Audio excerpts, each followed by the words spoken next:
कथा कहानी किस्सा के मित्रों को नमस्कार। खूबसूरती और बदसूरती को लेकर समाज हमेशा से परेशान रहा है। ये परेशानी व्यक्तिगत और सामाजिक दोनों स्तर पर है। आज की कहानी इसी विषय पर है। द मिरर नाम की इस फ्रांसीसी कहानी को लिखा है फ्रेंच भाषा के साहित्यकार कट्यूल मेंडिस ने। पेश है इस कहानी की हिंदी प्रस्तुति। शीर्षक है आईना।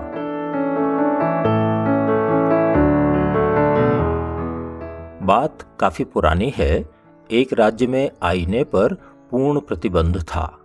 आईना क्या होता है इसकी जानकारी किसी को भी नहीं थी। महारानी के आदेश के बाद राज्य के सभी दर्पण तोड़ दिए गए थे। उन्हें तोड़कर उनका चूरा बना दिया गया था। ये घोषणा कर दी गई थी कि अगर किसी के भी घर में शीशे का एक छोटा सा भी टुकड़ा मिला तो उस घर में रहने वालों की खैर नहीं। सबको ऐसी मौत दी जाएगी कि देखने वालों के रोंगटे खड़े हो जाएंगे। इस अजीबोगरीब सनक के पीछे असली कारण क्या था आपको बताते हैं। उस राज्य की रानी बहुत ही कुरूप थी। वो दर्पण में अपनी ही छाया देखने की हिम्मत नहीं जुटा पाती थी, क्योंकि उसे पता था कि वो बदसूरत है।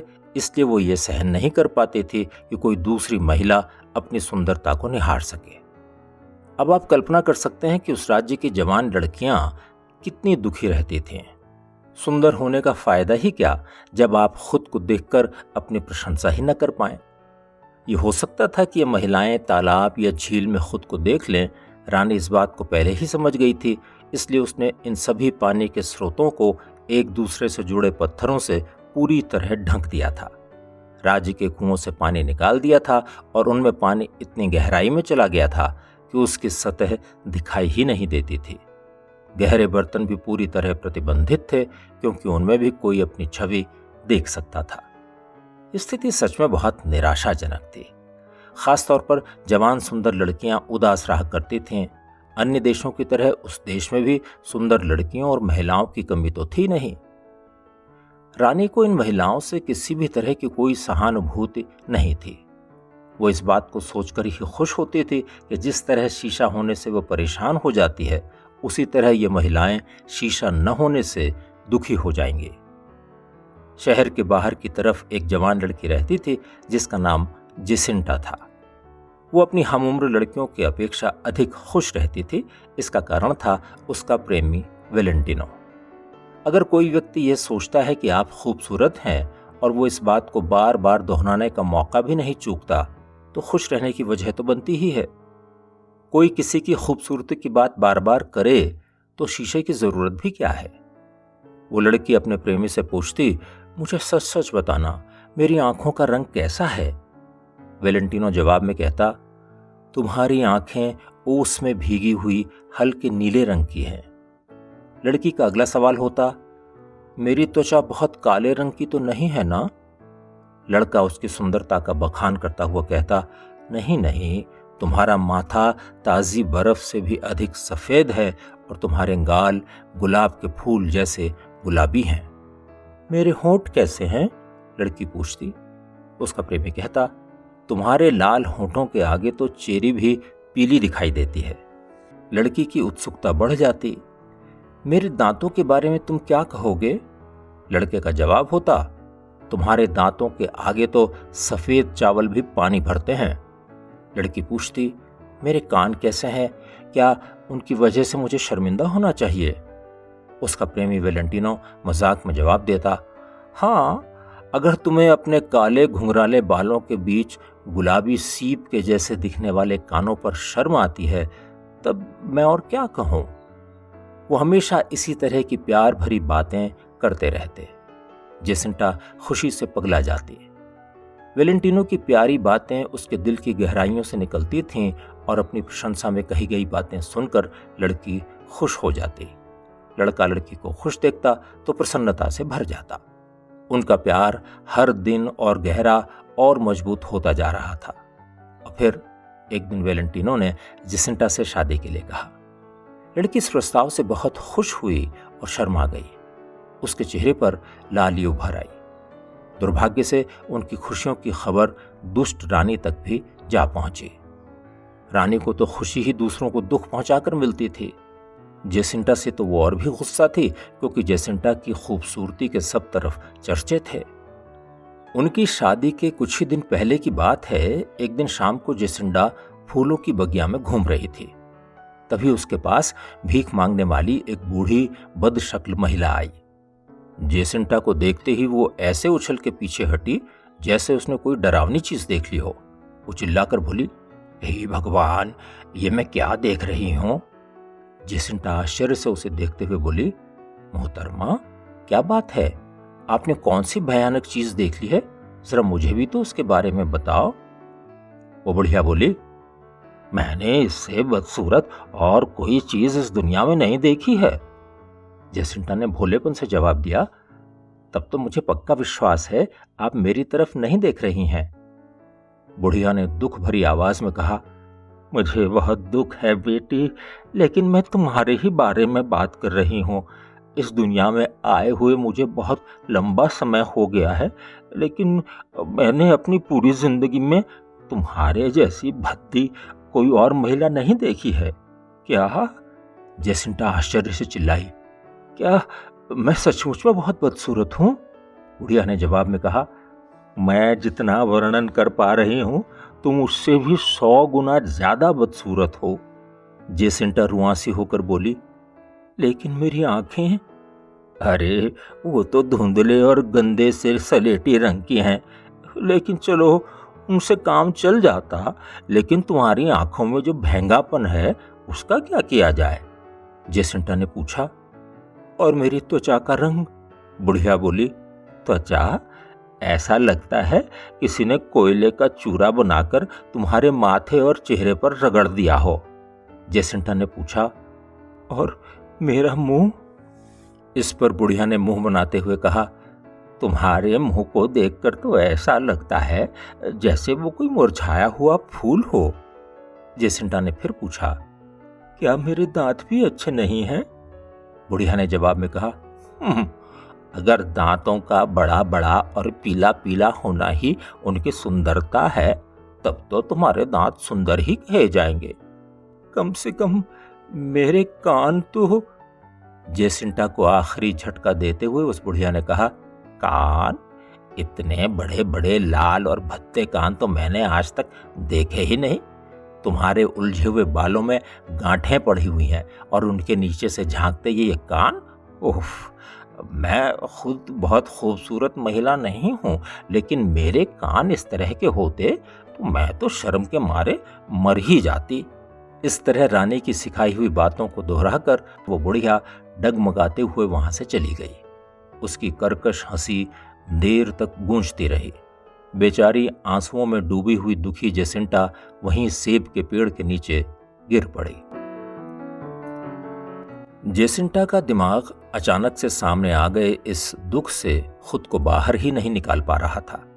वो लगातार कही जा रही थी, मैं बहुत भद्दी हूं, बहुत बदसूरत हूं। वो यही बात दोहराई जा रही थी। उसका प्रेमी वेलेंटिनो लगातार कोमल और प्यार भरे शब्दों में उसे समझाए जा रहा था, कस्में खा खा कर कह रहा था कि ये सब झूठ है, लेकिन वो शांत नहीं हो पा रही थी। जेसिंटा अपने प्रेमी पर विश्वास नहीं कर पा रही थी और कह रही थी, मुझे अकेला छोड़ दो। तुम्हारे मन में मेरे लिए दया है, इसीलिए तुम ऐसा कह रहे हो। अब मेरी समझ में सब कुछ आ गया है। तुम मुझसे प्यार नहीं करते। तुम्हारे मन में मेरे लिए सहानुभूति के अलावा और कुछ नहीं है।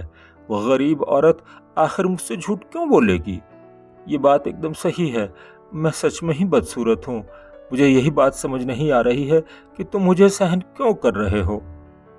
जेसिंटा के मन से इस गलत धारणा को निकालने के लिए उसके प्रेमी ने क्या क्या नहीं किया। वो आसपास और दूर दराज के इलाकों से कई लोगों को लेकर आया। इन सब लोगों ने इस बात की तस्दीक की कि जेसिंटा बहुत ही सुंदर लड़की है। औरतें उसे देखकर उत्साहित तो नहीं होती थीं, लेकिन ये जरूर कहती थीं कि वो बेहद खूबसूरत है। इन सब बातों के बावजूद जेसिंटा के मन में ये बात घर कर गई थी कि वो आकर्षक नहीं है। जब उसके प्रेमी ने उससे शादी का दिन निश्चित करने की बात कही तो वो एकदम घबरा गई। वो बोली, मैं तुम्हारी पत्नी? नहीं नहीं, ये नहीं हो सकता। मैं तुमसे बहुत प्यार करती हूँ, लेकिन मैं बदसूरत हूँ और तुम्हारी पत्नी बनने के लायक नहीं हूं। अब आप जेसिंटा के प्रेमी वेलेंटिनो के दिल का हाल समझ सकते हैं। वो जेसिंटा से बहुत मोहब्बत करता था। उसने अपने घुटनों पर बैठकर जेसिंटा से प्रार्थना और याचना की, लेकिन जेसिंटा ने साफ साफ कह दिया कि वो उससे शादी करने को तैयार नहीं है। वो अब क्या कर सकता था? बूढ़ी औरत के झूठ का पर्दाफाश करने का एक ही तरीका था। अगर किसी तरह जेसिंटा के सामने एक शीशा लाकर रख दिया जाए तो उसे विश्वास दिलाया जा सकता था। लेकिन उस पूरे राज्य में शीशा मिलना नामुमकिन था, क्योंकि रानी का आतंक इतना जबरदस्त था कि कोई भी कारीगर शीशा बनाने की हिम्मत नहीं कर सकता था। वेलेंटिनो ने थक हार कर कहा, ठीक है, और तो कुछ किया नहीं जा सकता, इसलिए मैं खुद अब राज दरबार में जाऊंगा। रानी चाहे कितनी भी क्रूर क्यों ना हो, वो जेसिंटा के आंसुओं और उसकी सुंदरता को देखकर पिघल जाएगी। अगर रानी कुछ घंटों के लिए वर्तमान संकट का कारण बने अपने इस क्रूर आदेश को वापस ले ले तो बात बन जाएगी। उसने बहुत मेहनत करने के बाद जेसिंटा को इस बात के लिए राजी कर लिया कि वो उसके साथ रानी के महल चलेगी। जेसिंटा सोच रही थी कि अगर उसे खुद को देखने के लिए शीशा मिल गया तब तो वो और भी परेशान हो जाएगी। उसकी वजह यह थी कि वो मान बैठी थी कि वो बदसूरत है और शीशा उसे उसकी बदसूरती ही दिखाएगा। वो जाना नहीं चाहती थी, लेकिन उससे अपनी प्रेमी के आंखों में आंसू न देखे गए और उसे खुश करने के लिए वो दरबार में जाने के लिए तैयार हो गई। राज दरबार में उनको देखकर दुष्ट रानी ने कहा, क्या है ये सब? ये लोग क्या चाहते हैं? वेलेंटिनो ने कहा, महारानी, आपके सामने इस दुनिया के सबसे दुर्भाग्यशाली प्रेमी खड़े हैं। क्या मतलब? रानी दहाड़ी, क्या इन सब बातों के लिए तुम मेरे पास आए हो? वेलेंटिनो ने जवाब में कहा, हमारे ऊपर रहम खाइए महारानी। रानी बोली, तुम्हारे प्यार मोहब्बत का मुझसे क्या मतलब? मैं क्या करूं? प्रेमी डरते डरते बोला, महारानी, अगर आप एक शीशे का इंतजाम। गुस्से से कांपती हुई रानी अपने सिंहासन से उठ खड़ी हुई, अपने दांत पीसती हुई चीखी, मेरे राज्य में ये कौन शीशे के बारे में बात कर रहा है? वेलेंटिनो ने विनम्रता से कहा, आप नाराज न हो महारानी, कृपया एक बार मेरी बात सुन लें। आपके सामने ये जो लड़की खड़ी है उसे ध्यान से देखें महारानी। कितनी खूबसूरत, कितनी भोली भाली है ये लड़की, लेकिन ये एक भ्रम का शिकार हो गई है। ये सोचती है कि ये बदशक्ल है। क्रूरता से मुस्कुराते हुए रानी बोली, ये बिल्कुल ठीक ही तो सोचती है। मैंने इससे ज्यादा बदसूरत लड़की आज तक नहीं देखी है। इन क्रूर शब्दों को सुनकर जेसिंटा को लगा कि वो अपमान के कारण मर ही जाएगी। स्वयं पर उसका शक अब उसे सच्चाई लगने लगा। उसकी आंखें बंद हो गईं और वो राज सिंहासन के पास की सीढ़ियों पर चक्कर खाकर गिर पड़ी और बेहोश हो गई। रानी की ये बातें सुनकर जेसिंटा का प्रेमी वेलेंटिनो अपना आपा खो बैठा। वो जोर से चिल्लाया कि रानी पागल हो चुकी है और इसीलिए इस तरह का झूठ बोल रही है।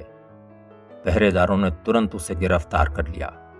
रानी के इशारे पर एक बलशाली जल्लाद अपनी तलवार लिए आगे बढ़ा। वो हमेशा ही सिंहासन के पास खड़ा रहता था, क्योंकि रानी कभी भी किसी को सजा देने की आज्ञा दे सकती थी। रानी ने उसका अपमान करने वाले वेलेंटिनो की ओर इशारा करते हुए जल्लाद से कहा, तुम अपना काम करो। जल्लाद आगे बढ़ा और उसने अपनी चमचमाती हुई तलवार हवा में उठाई। जेसिंटा की बेहोशी भी उसी समय टूटी। उसने अपनी बड़ी बड़ी आंखें उठाकर ऊपर तलवार की तरफ देखा। दो चीखें एक साथ राज दरबार में गूंज उठी। एक चीख खुशी की थी। जेसिंटा ने चमचमाती हुई तलवार में अपना प्रतिबिंब देख लिया था। अपनी दिव्य सुंदरता से वो अभिभूत हो उठी थी। दूसरी चीख दुख, वेदना और संताप की थी। क्रूर रानी को भी चमकती तलवार में अपना चेहरा दिखाई दे गया था। उसकी बदसूरती और बढ़ चुकी थी। दुख और पीड़ा से भरी हुई रानी जोर से चीखी और उसके प्राण पखेरु उड़ गए।